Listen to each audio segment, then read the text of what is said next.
All right, everyone. It is that time of year. Keeping with tradition, at the end of the year, we like to do top 6 closing tracks. Close it down. So this is a fun topic. It's one we like to revisit. So kind of as we get into our top 6, it's not really fair to say they're necessarily ranked because we've already done this topic twice. Yeah, each of us have already done 12 other songs. Like, I ranked them, but like you could ask me tomorrow, I might flip them around a little bit. These aren't the top 6 closing songs. These are just, for me, 6 more amazing closing tracks. So exactly. And I think, obviously the first round, we picked the things that we were probably the most passionate about. So for me this time, I wanted to talk about some stuff that was just kind of different. I put some things in here that I haven't talked about before. And, just wanted to give you 6 different things you can listen to.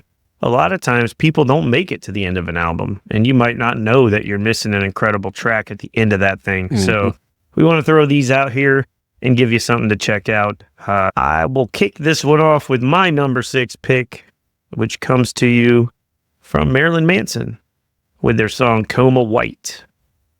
So this is the closing track from Marilyn Manson's 1998 album, Mechanical Animals. This one happens to be my favorite Manson album. I kind of prefer the more subdued and mellow version of the band. While it is missing some of the aggression of its predecessor, Antichrist Superstar, it definitely makes up for it with the overwhelming somber vibe throughout the entire album. This song, even though it's not my favorite track on the album, it's one of my favorites, but it is the perfect way to close this album out. It leaves you feeling as hopeless as you did from the opening track. The standout line in this song is, "You were from a perfect world, a world that threw me away today." Mm-hmm. It's also worth mentioning that there's a really unsettling and non-traditional style guitar solo. It's about 3.5 minutes in, and it really makes sure you leave this album experience feeling sufficiently uncomfortable. So that is my number 6 pick, Marilyn Manson with the song Coma White. Yeah, I also always prefer his slower, more melodic tracks. This was a favorite Manson song of mine. Nighttime drives, zoning out and thinking. I like that. That's awesome. My number 6 pick will come from Dark Divine with the song Halloween Town from their 2022 debut album of the same name. It is the first track I ever heard from the band that we affectionately call Motionless in Light. I instantly loved this track and became a fan of just about everything this band puts out. You get tons of bliss, catchy chorus, and all the little tricks that you expect from the horrorcore genre. They don't reinvent the wheel here, but it's just a fun track. Halloween Town from Dark Divine is my number 6 pick.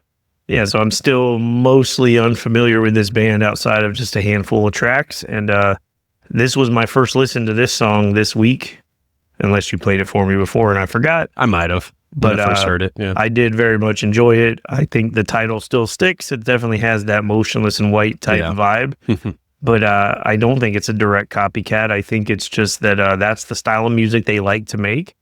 And I think it was done really well. I really enjoyed that track, and it did make me want to go and listen to some more. So it's a Nightmare Before Christmas reference there too. So yeah, so definitely that song will be added to my Halloween playlist for sure. Cool track. All right, on to number 5. My number 5 comes to you from Off With Their Heads with a song called Clear the Air. This is from the band's 2010 album titled In Desolation. Admittedly, this band really doesn't count as metal, but honestly, I don't care. I really haven't gotten a chance to talk about this band, and they're one of my favorite bands. I saw an opportunity to talk about them, and I brought it up. So they pivot in between melodic punk and hardcore punk, and the singer and primary songwriter Ryan Young writes some of the most depressing lyrics I've ever heard. He also tends to pair the songs with lighthearted, silly videos, which makes for a fun experience and helps soften the blow of the steamroller of depression that is Off With Their Heads. This one's no different, with lyrics like, "The face you see from the morning to night, it's a mask that I put on to hide what's inside. I don't take it off until you fall asleep. I don't want you to see what lives inside of me." If you want to listen to some music that's equal parts fun and depressing. Check out my boys in Off With Their Heads with their song Clear the Air. That is my number 5 pick. I never heard of this song until this week, but it instantly grabbed me, and I've played it several times over the last few days. Lyrically, as you touched on, it's just really heavy. I take it as a song about someone trying, and they're struggling to keep it all together and just trying to seek understanding from whomever. And a lot of us can relate to that. Definitely. And if you like that song, I would recommend that you check out their album Home. It's pretty much filled with songs in this same vein. Definitely. They're all very catchy. They're all very dark and depressing. The music is just fun and upbeat, but the message that goes along with it is the opposite. And it's kind of a cool dynamic that created. I did get to see them. It was in 2024, actually. This year, I saw them play the Home album in its entirety at this very small club, and it was really fucking cool. So, damn, nice. My number 5 comes from a band that is pretty legendary, but we don't talk about them too often. It is Tool with Triad from their 2001 album Lateralis. It starts with tribalistic drum beats and guitars throughout the opening that constantly build the song into an intense frenzy. I love how they layer this track with so many different noises and riffs and shit going on. There's probably more technical terms for all of this, and the Tool elitists are going to hang me for not knowing what it all means. But it's always been a favorite track of mine to get my levels right. This guy doesn't even know about the Fibonacci sequence. Whatever. I just listened to it. Tool's Triad is my number 5. By all accounts, I should hate that song. It's instrumental too. It's a lot of the things that I normally would complain about, but they put it at the end of the song, and it's fucking intense. Like, I really enjoyed it. It's at the end. Great. It's at the end of the album, correct? Not the end of the song. Yes. What you got at number 4? Number 4, Rage Against the Machine. It's the oldest song on the list. With their song Freedom. Mm-hmm. It's from the band's self-titled 1992 debut album. If you've never heard this song, it's kind of fucking weird that you're listening to a metal podcast. But here you are. So let's talk about it. This song does everything that a closing track should do. It slowly builds in intensity, and then it explodes. And most importantly, it leaves you wanting more. Mm-hmm. When Zach whispers so faintly that you can barely even hear it, your anger is a gift. It's incredibly impactful. We also get a beautiful guitar solo from Tom Morello, which outside of Audioslave is the most straightforward solo I've probably heard him play. Yeah. He's And usually known for just weird. It didn't have any stuff. of the weird, scratchy Yeah. DJ stuff. It was just a beautifully executed guitar solo. And at the buildup of this song, Zach hits us with some of the most passionate screaming he's ever delivered. Mm-hmm. Just screaming freedom. Yeah, right. Even if you've heard my number 4 track, you need to go listen to it again. It's Rage Against the Machine with their song Freedom, and it goes hard. Yeah. It's funk-filled fun with the super cool zone-out section in the middle. That is my favorite part of the track. My number 4 pick comes from Machine Head with Blood of the Zodiac from their 1997 album, The More Things Change. This is one of the deep cuts from Machine Head. It rarely gets talked about, but it's always been the standout track on the album for me. It's got that menacing riff building into those machine gun drums. A signature Machine Head solo leading into the bridge that explodes the track open up to close it out. I love Blood of the Zodiac. It's the best track on that album. Never mind Old or anything else you want to bring up. I mean, Blood of the Zodiac. I mean, let's not hate on Old, but I'm not hating on it. I'm not hating on it by any means, but man, if they ever played this whole album, I would definitely be going to see it mainly to hear this track. this song kind of set the tone for things that were going to be part of Machine Head's future.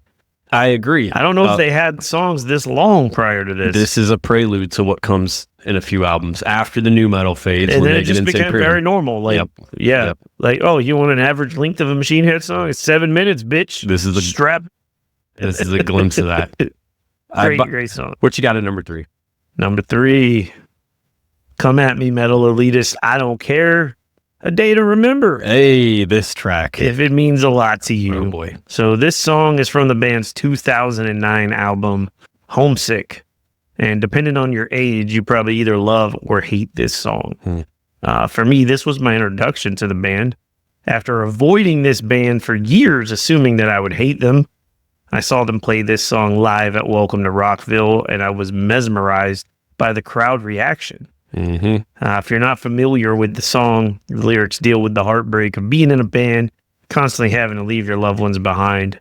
There's a part in the song where Jeremy sings, "But I can't come back home," till they're singing, "La, la, la, la." Yep. And to this day, I've never seen this song performed live when the entire crowd wasn't swaying back and forth and singing along. Yep.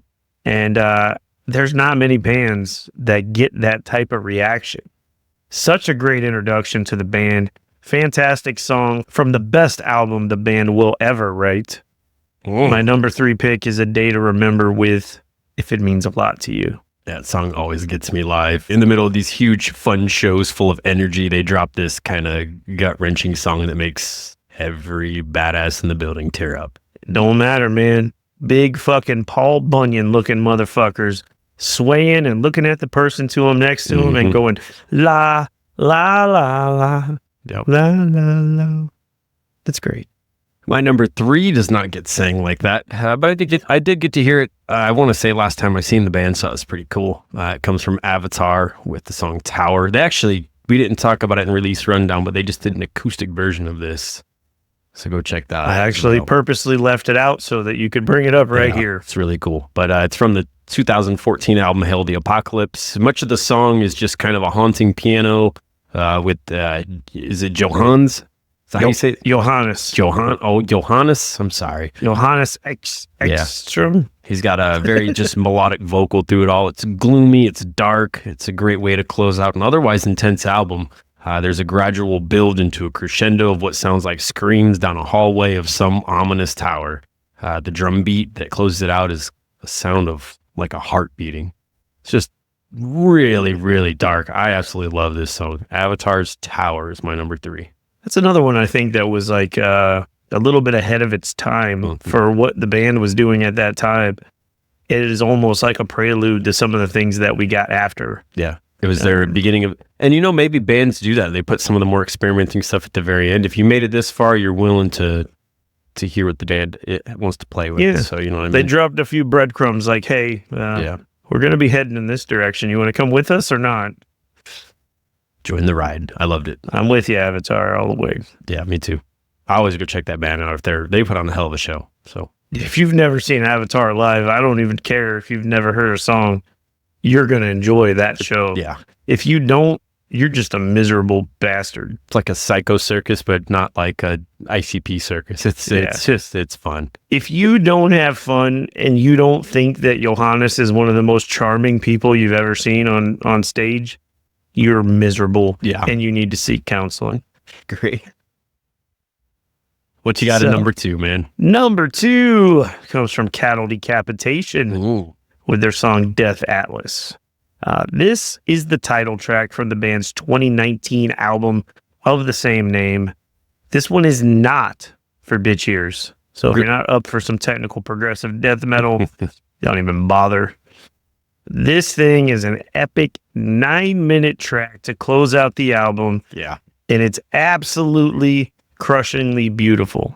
So I know I talk about this band frequently, but that's because they're fucking amazing, and this song really demonstrates quite well all the different elements that make up this band. The music is absolutely brutal and played with perfect precision, but vocalist Travis Ryan really stands out here. His vocals range from screeching highs, guttural lows, what I like to call demon choir singing, and if you make it to around the 6-minute mark of this track, you might think that Peter Steele has come back to life to sing on this song. On top of all of that, I'm a huge fan of Travis's lyrics. Basically, to sum up the general message of this band, it's basically that humans are terrible and we destroy everything we touch. In this song, one of the standout lines is, "We casketed hope in bureaucracy, sunk to the bottom of the sea, out of sight, out of mind, out of love for money." This is the perfect closer to an album from a band that has quickly made it into my top 5 favorite bands of all time. Oh, shit. I highly recommend checking them out. If you've never heard the band, Death Atlas is a great place to start. My number 2 pick is Cattle Decap with the title track, Death Atlas. So when I played all 12 of these tracks, I did it randomly, and this was the last one that played. It's a mostly mellow top 6 from both of us until you get to this monster of 9 minutes of intense obliteration and blast beats and tempo changes throughout. There's even some groove moments, big zone out section in the middle. So many styles just like seamlessly mixed and blended together. There's this non-Cookie Monster, non-black metal vocal that really stood out. Is that the Peter Steele stuff you're talking about? Or is singing really deep? It's just this very weird, different vocal in the middle. Oh, you're there. probably talking about what I described as the Demon Choir vocal. Maybe. It's higher. almost mastodon-y, I guess you'd say. Really cool. I need to check out more Cattle Decap. I know you always mention them, and it just somehow keeps going under the radar for me. This is a really cool song, though. They're just, I like bands that do their own thing, and nobody sounds like this. This is their sound. Yeah. And that track is just amazing. I listened to all their stuff, but their last 2 albums, I'm just stuck on. Really stood out. I'll play them back to back. I'll play the Terracite album, and then I'll play Death Atlas, and then I'll go back and start it over. They're just great. They're just great. I need to check out more on the ride back to the house today. But I was amazed. I was like, God damn, like this dude sounds like Peter Steele. There's almost no one that can do that style of vocal. Well, yeah, that Peter Steele it's a very unique It hasn't really been done sound. since. Yeah. So Amy's a big Type O fan, and I sent this song to her, and I was like, if you don't even listen to the rest of it, skip to this part. Tell me that doesn't sound like Peter Steele. what'd she say? She agreed. Yeah. She's like, God Well, damn, he could do the fucking tribute show. Yeah. She's in love with herself. Okay.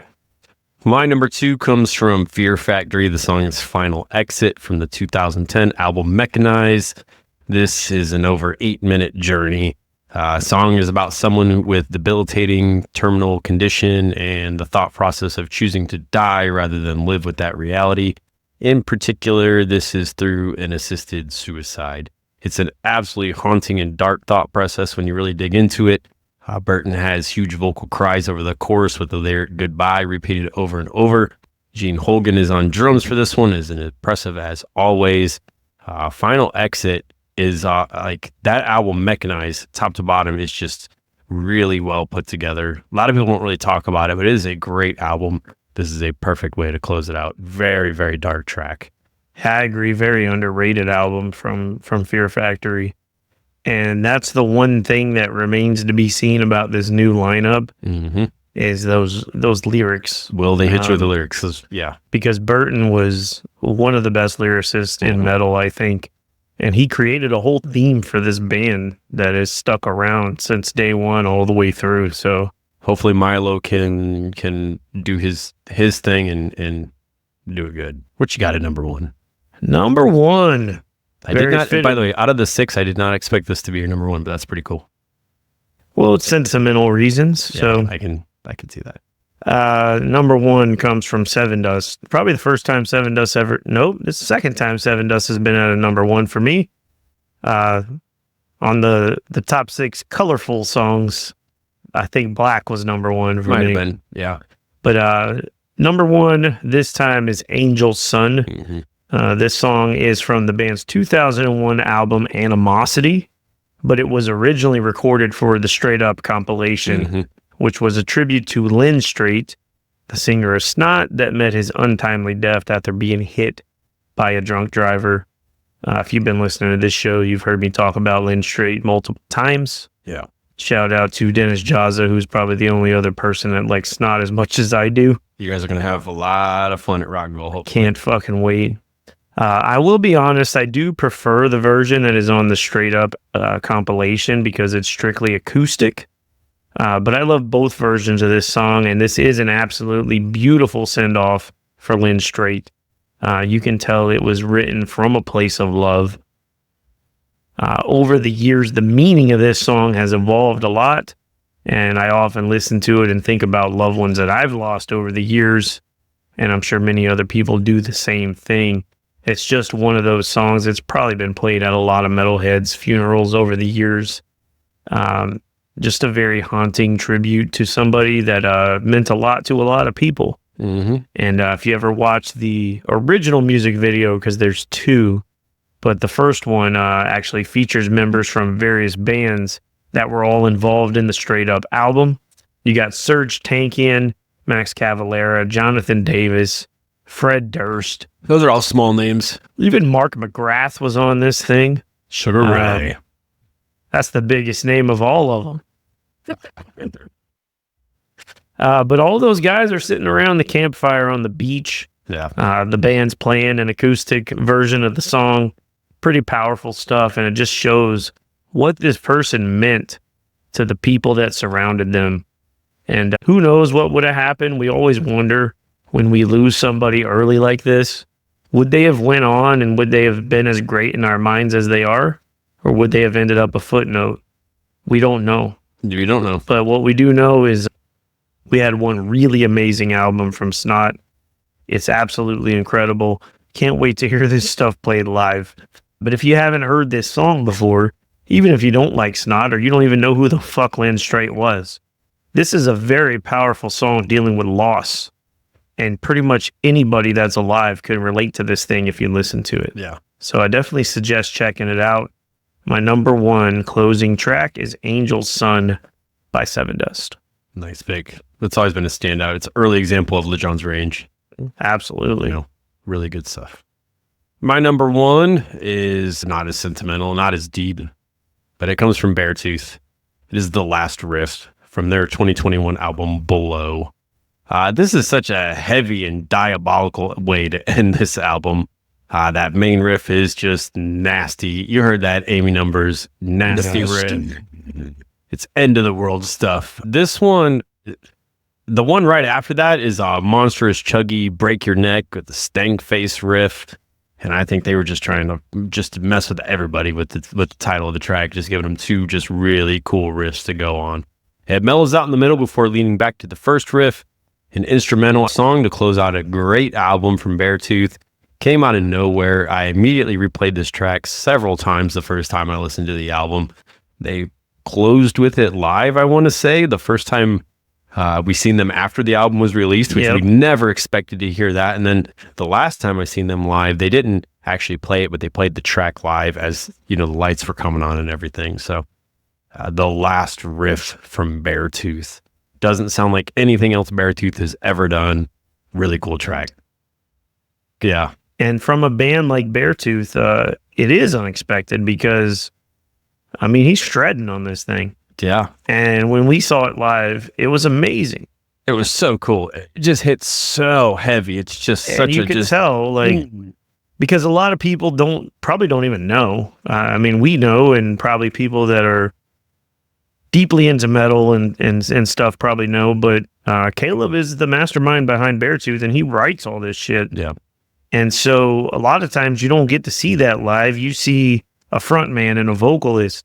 He comes out with the guitar and he shreds and he tears it fucking down. And you realize, like, okay, there's a lot more than this guy than just a singer. And it was amazing, man. And I think that album being as dark and personal as it was, just what a cathartic way to close it out. Yeah. I think it's very fitting that we close it out with that one, man. That's an awesome pick. That's why I dropped it at number one. The Last Riff Awesome for the pick. Closing tracks. Absolutely. The last episode of the year. That's where it belongs, man. If you haven't, if you don't like Beartooth, I don't give a fuck. Listen to that. Yeah. If you like metal, you're gonna like it. That's 12 more cool tracks for you. We did 18 tracks on episode 11, and we did 24 tracks on episode 65. If you want to hear more closing tracks, there's plenty of stuff for you to hear. But be sure to drop some of your favorites in the comments.